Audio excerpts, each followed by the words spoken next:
The road to Mandalay is lined with golden spires.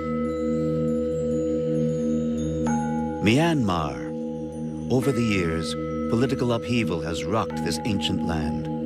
It rocks it still, but one thing has remained constant. The faith of the ancestors, Buddhism. Here, it is still a living force. Here, the Buddha is still venerated for his love of all creatures. Absorbed in prayer, the people of Myanmar blend their personal life into the spiritual world.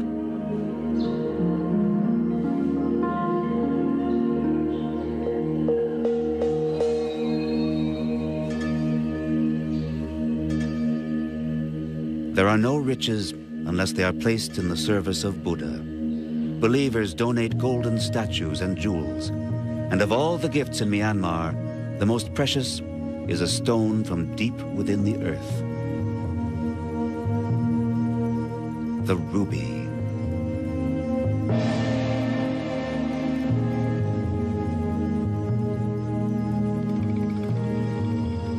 After decades of isolation, Myanmar has emerged slowly into the modern world. Precariously balanced between past and present, it floats on the currents of a new day.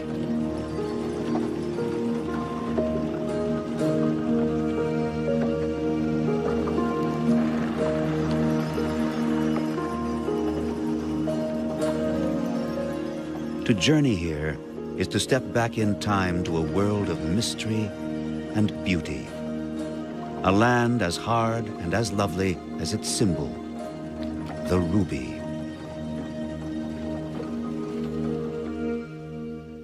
Nestled between India and China, Myanmar, as Burma is now called, has the largest ruby mines in the world.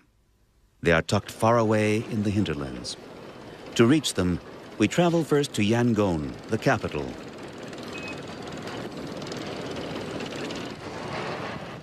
The harbor is the gateway to the outside world. But in the streets of Yangon, there beats the heart of the country.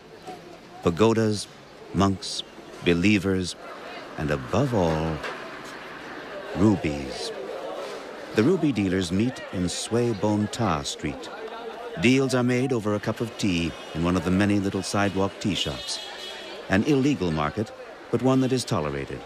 Still, nobody likes to be watched when showing the little red jewels.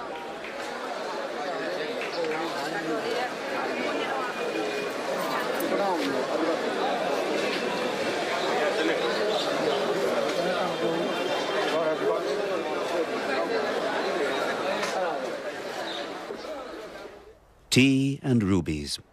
Both have a long tradition here.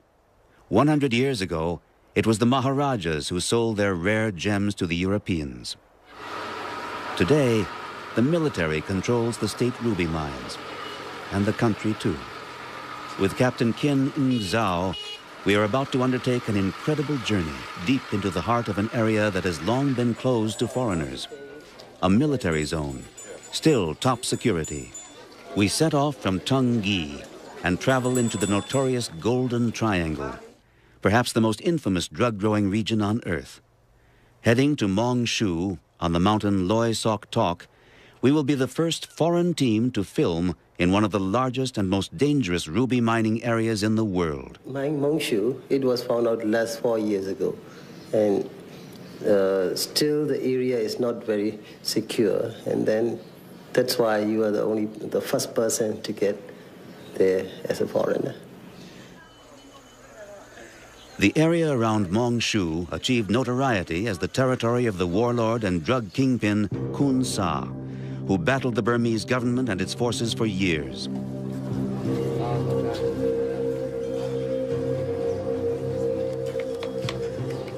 Assembling his own army, Kun Sa vowed to lead the Shan, one of Myanmar's ethnic tribes, to independence and prosperity.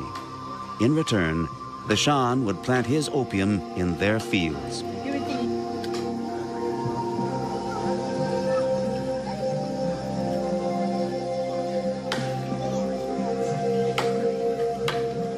Today, after years of civil war, the peasants are as poor as ever.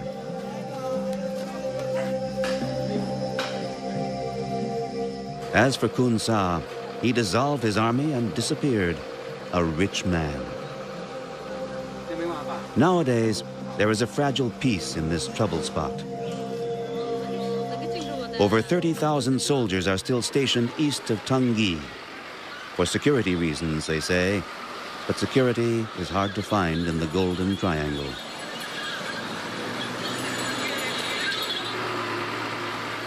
We too are given an escort of 60 soldiers. The soldiers are changed at every stage of the journey. We are announced and handed on from village to village. There is much talk of bandits and thieves and other scoundrels lurking on this road.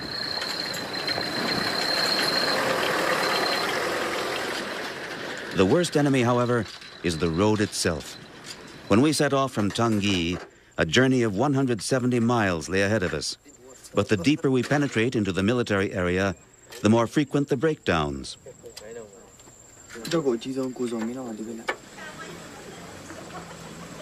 The mine on the mountain seems close enough to touch, but once again, our jeep is stuck in the mud.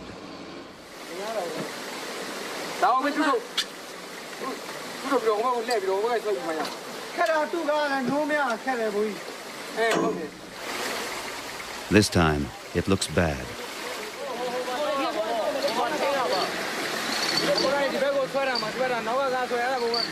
Captain Zhao seems worried. Will we have to turn back? Spend the night in the middle of nowhere? But more and more helpers turn up. For when we get stuck, the cars behind us also come to a halt. Our escort becomes a towing service, a well-armed one.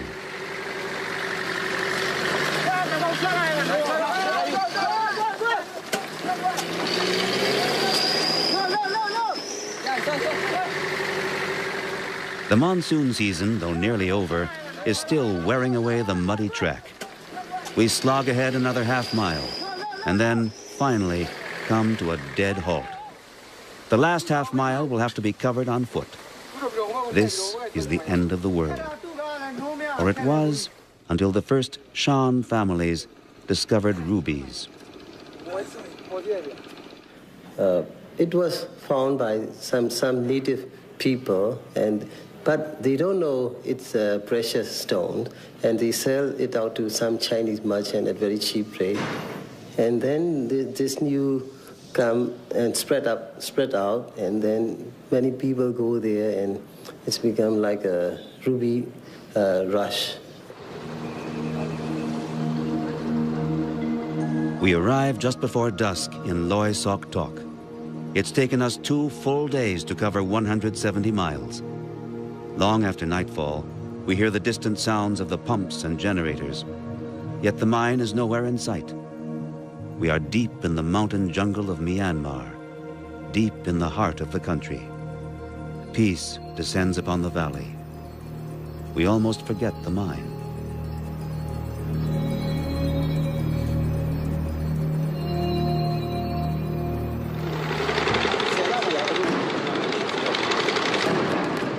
But dawn comes up like thunder in Myanmar. The next morning, we are awakened by dynamite blasting. On Loy Sok Tok, the hunt for rubies never stops.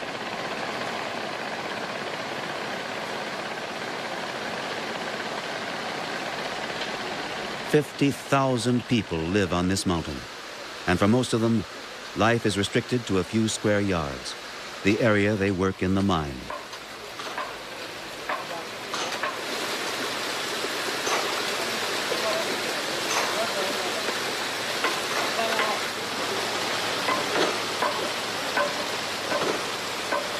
They leave the open air behind and head into the depths, 190 feet down the narrow shafts.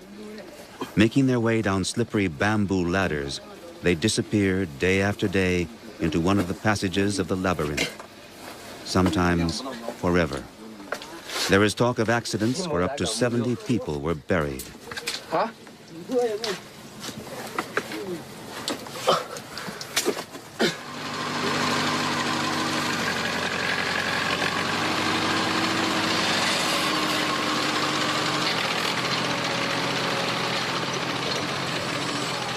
While the technology is not modern, work at this mine does follow a system.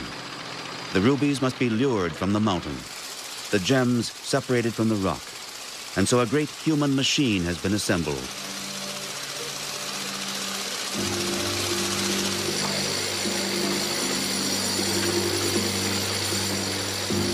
The rubble released by the blasting is carried away piece by piece and dumped out onto the waste pile.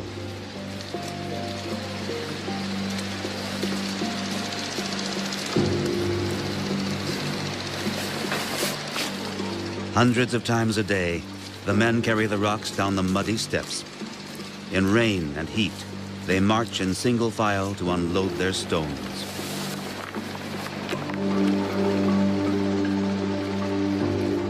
The dirt that might actually contain rubies is shoveled into sacks, tied up, and passed along a human conveyor belt of several hundred yards.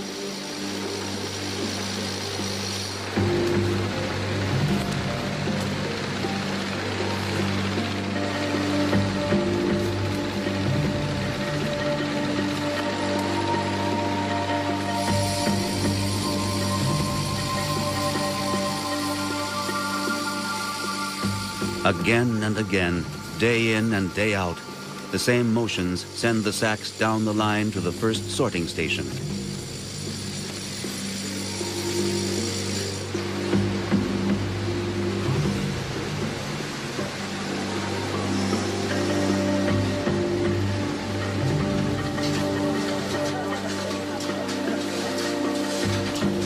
Here they will be examined for the first time. In large sorting pens, the stone is separated from the dirt.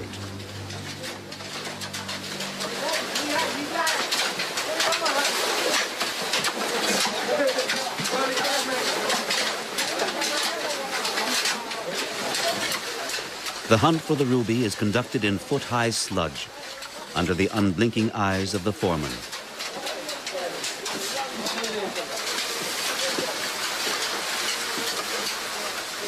Washing down the dirt, the men cull the stones from the mud.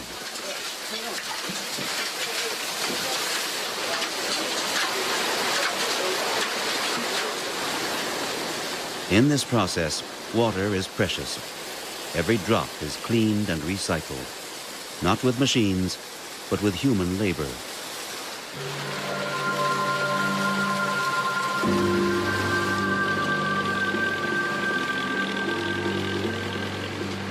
Life in the mines may seem harsh, but Myanmar is one of the 10 poorest countries on earth. And here at Loy Sok Tok, each worker actually earns double the national wage, 4,000 jets, about $40.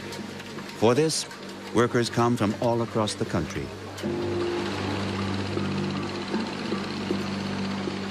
The hunt for treasures moves mountains and homes. Until 1992, the bamboo huts of the Shan mountain tribes stood here. Now, there is an ever-expanding lake.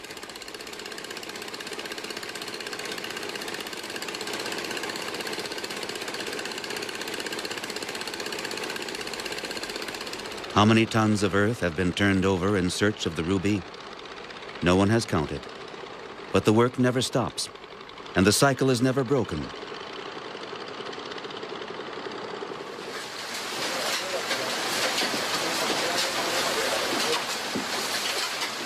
The sorted material goes into the sacks. The sacks are collected and passed on once again.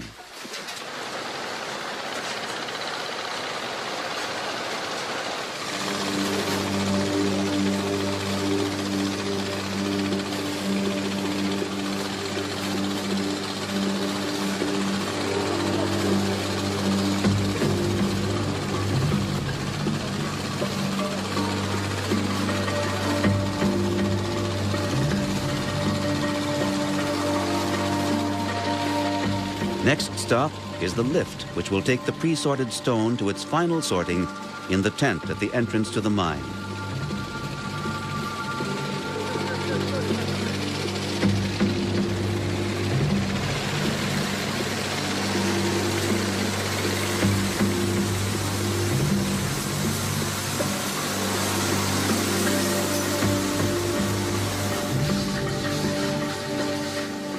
Down below, over 200 sorters are at work, looking for rough stones.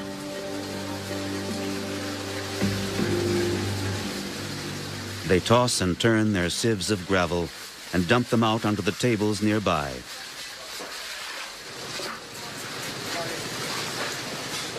Their job, in a sea of brown, to find anything that glitters red.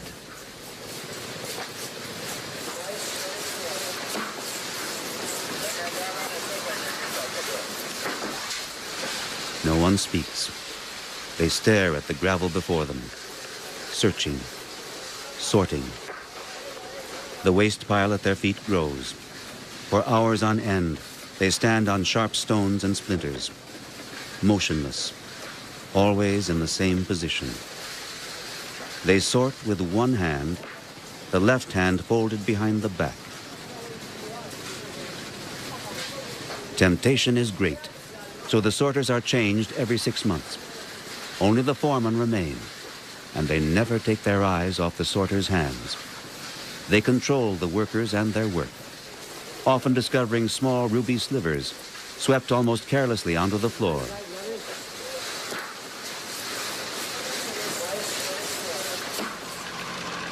Hard as it may be to imagine, precious gems worth millions of dollars see the light of day here every month.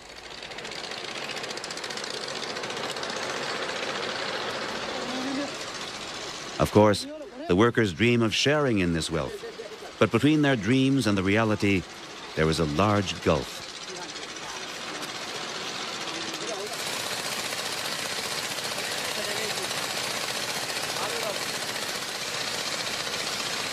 They live under the most extreme conditions. The free board and lodging they get from the mine owners mean, for most of them, little more than a tarpaulin, a camp bed, a hovel in the midst of dirt and noise.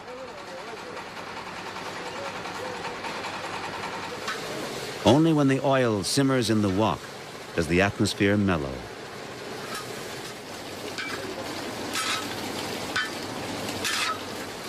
But there is an unwritten law in the camp. The military is prepared to turn a blind eye on the occasional smuggled ruby as long as the lion's share remains untouched. They know that a few smuggled rubies arouse dreams in the miners which keep them going in their hard labor.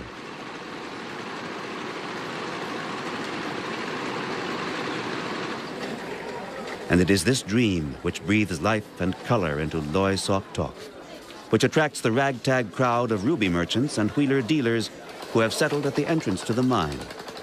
When the workers leave the mine in the evening, the dealers are waiting for them. Meal stones are at issue here, small stones sold to supply a family's basic needs.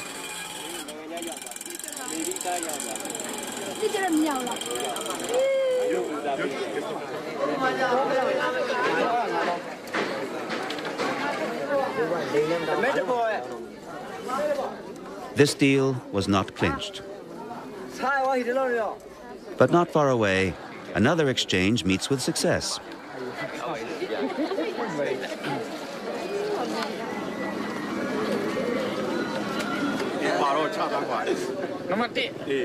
For ordinary people in the ruby business, everyday life is measured in the stones they hold.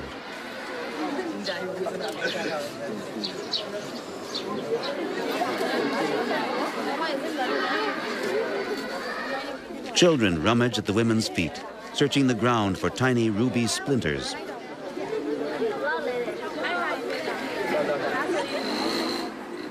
Farther down the road are the shacks of the more successful dealers.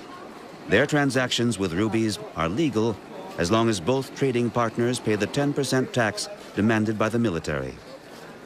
How many actually pay the tax? How many stones pass through here? No one can say. These deals are clinched in the back rooms.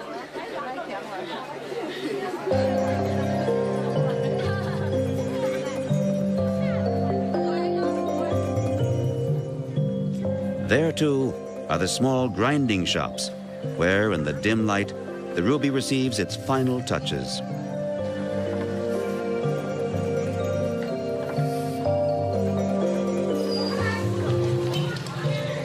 It is mostly the small rubies that are processed here, tiny stones so fine only a practiced artisan could work with them.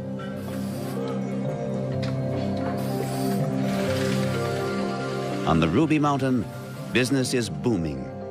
There are gemstones enough for everyone. However, most of the profit does not flow through the shacks and the back rooms of Loy Sok Tok. It comes here. The military has its own experts who sort the stones according to quality and size. On the table is the daily yield from 6 state mines. Mr. Ko Mo Win, a sorter, explains the collection process. Figure the packet in first, go to the safe. Every sorted parcel is deposited in the safe until there are enough to be sent to Yangon. That's at least once a month, sometimes twice. We ask about the bundle he's holding right now. Okay, so, not good, not bad. This enigmatic response might conceal almost anything, even wonderful 4-carat rubies like these, worth $40,000 apiece. How are these precious rubies taken out of Loy Sok Tok? By helicopter? Oh, no. No. We always send the rubies to Yangon with an escort, accompanied by bodyguards, as it were. The stones are usually taken to Yangon in 5 or 6 army buses. This load here will be escorted by 3 or 4 cars. Ruby transport as a military operation. The valuable cargo is in heavily armed hands. But here, there are always risks. The road is treacherous, and our convoy hits trouble. 2 soldiers are injured in the accident, and the Ruby caravan grinds to a halt.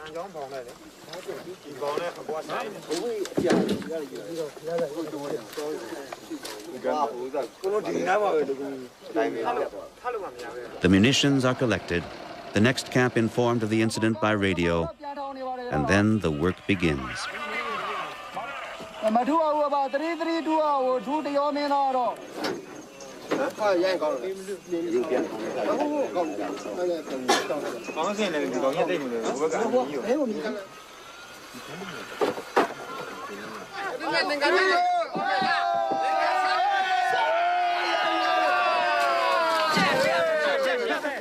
Anyone who sets off for the Ruby Mountain reckons with the worst. The route always seems to take its toll.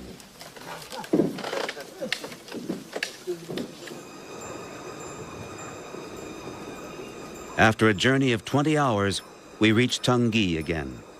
This quiet little town is only 170 miles from the mines, but it is worlds apart. Here, civilization rules again.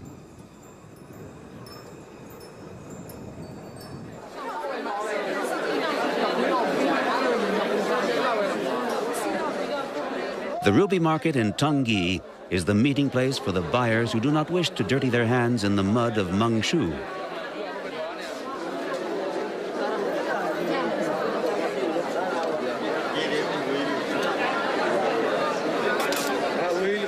Most of them buy stones here in grand style and take them just across the border to Thailand. For a mere 500 miles away lies the center of the international ruby market, Bangkok.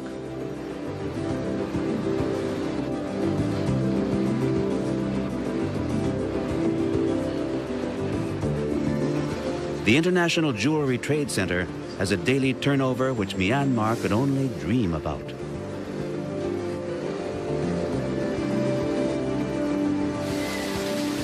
The biggest jewelers in the Asian world have settled here in Bangkok.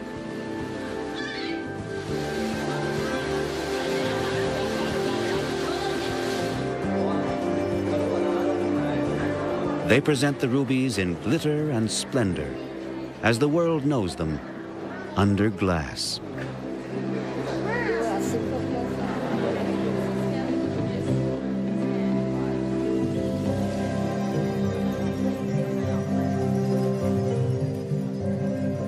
These are rare and sparkling treasures, precious jewels, symbols of power, wealth, and eternal youth.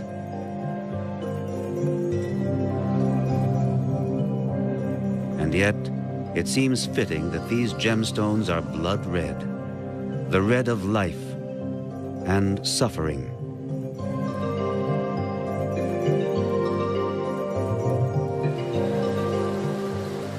It is a strange irony that these incredible riches were born in the mud of one of the poorest countries on earth. A country where, in the sludge of daily existence, faith glitters like a gem, where beauty and adversity are both facts of life. Here, in the land of the ruby.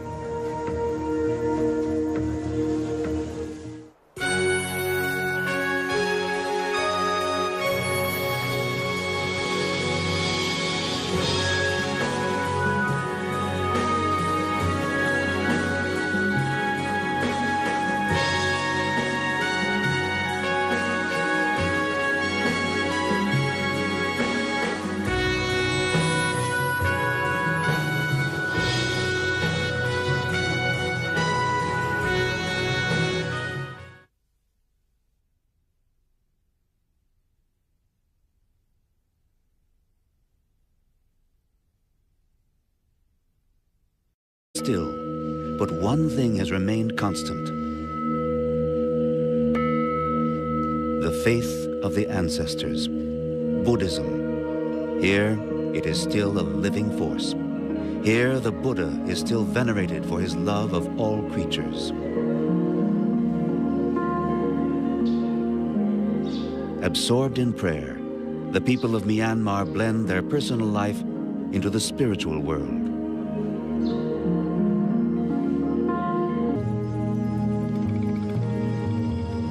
After decades of isolation, Myanmar has emerged slowly into the modern world. Precariously balanced between past and present, it floats on the currents of a new day.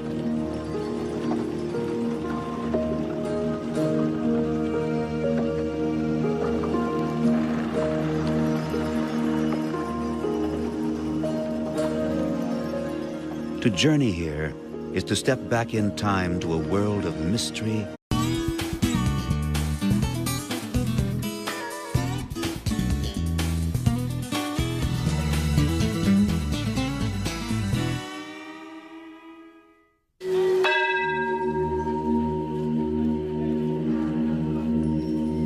The road to Mandalay is lined with golden spires. Myanmar. Over the years, political upheaval has rocked this ancient land. It rocks its...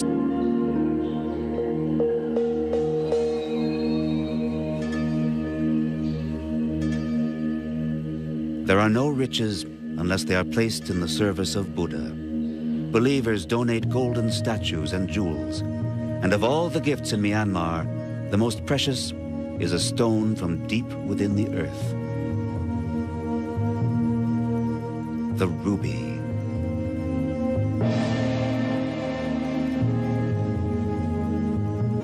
And beauty. A land as hard and as lovely as its symbol, the ruby.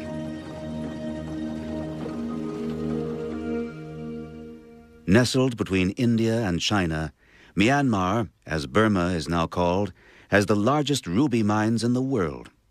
They are tucked far away in the hinterlands. To reach them, we travel first to Yangon, the capital,